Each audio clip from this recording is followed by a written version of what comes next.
Assalamualaikum warahmatullahi wabarakatuh sa ating mga kapatiran ng mga Muslim buong Pilipinas. Good morning buong Pilipinas. Magandang umaga sa inyo lahat. Nakapag-almusal na ba ang lahat? Abay, kung wala pa, hindi kayo nag-iisa. Hindi rin ako nakapag-almusal eh.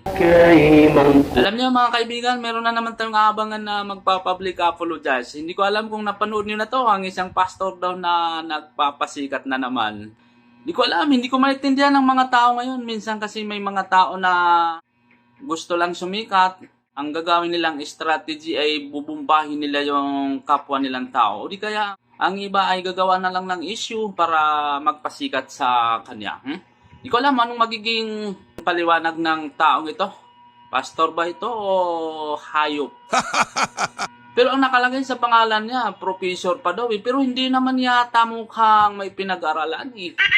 Sa mga kapatid natin na hindi pa nakapanood ng video, ito ang video. Panoorin nyo para kayo na po ang maghusga. Musimba pagkahumanday, musimba na bato. Madtog mika. Gasto. Ang mika ka ang kaaba nila, kaaba man tawagan ng kwarto na diha nga ito. Na diha nagpilitong inuduro nga may bato nga dugmok. Ginabaha na karon. Gilo para magani giatak mga dulon kana mga locust, tingala sila. Nanguli ang locust dito sa Kaaba.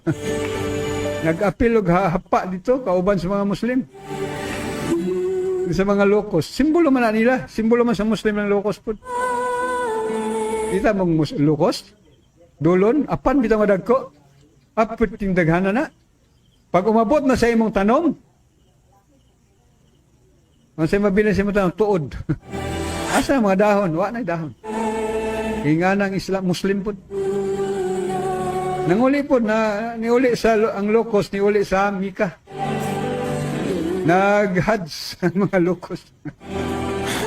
Eh pareho na sila kinaiya. Grabe ka devastating ang Islam pag abot sa kalibutan.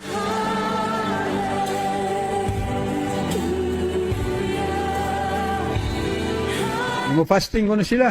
Tapos dito, feasting. Pista sa gabi din ng ilang Ramadan. Grabe. Ami sa mga tao, kuyaw sa Muslim, nagka-fasting. Fasting kami, fasting ni 40 Pati ang Ramadan natin tiniray. Fasting yung mga feasting di ay. Selebrasyon yan ang pagsimba sa Diyos sa nga bulan. Moon God. Moon ay practice di ay, tradition sa mga pagano sa Arabia. Sa Arabia mo piting inita. Kung mo gabiin na, pwerte nilang lipaya. Paway na kita sa kainit. Mura tayong mamatay sa kainit. Uhaw kayo. Karong gabiin na, uy, nanang bulan. Uy, salamat kayo sa bulan. Muna gidiyo sa Arabia ang bulan. Nasanaan, hindi sanaan, O diba? Tingnan niyo mga kapatid. Pwede niyo bisitahin ang Facebook ng taong ito, si Willie Olmo. Alam niyo sir, hindi ko galing magmura sa social media, pero para sa inyo, kayang-kaya akong magmura eh. Deserve niyo ang mura ko eh. Hindi ko alam, pero abangan ko na lang pagpapublic apology niyo. At saka, feeling ko hindi ba kayo ang professor eh. Nakaka-high blood. Abangan ko na lang ang pagpapublic apologies ninyo. Pero kung paninindigan niyo naman ang mga nasabi niyo, bahala kayo sa buhay niyo.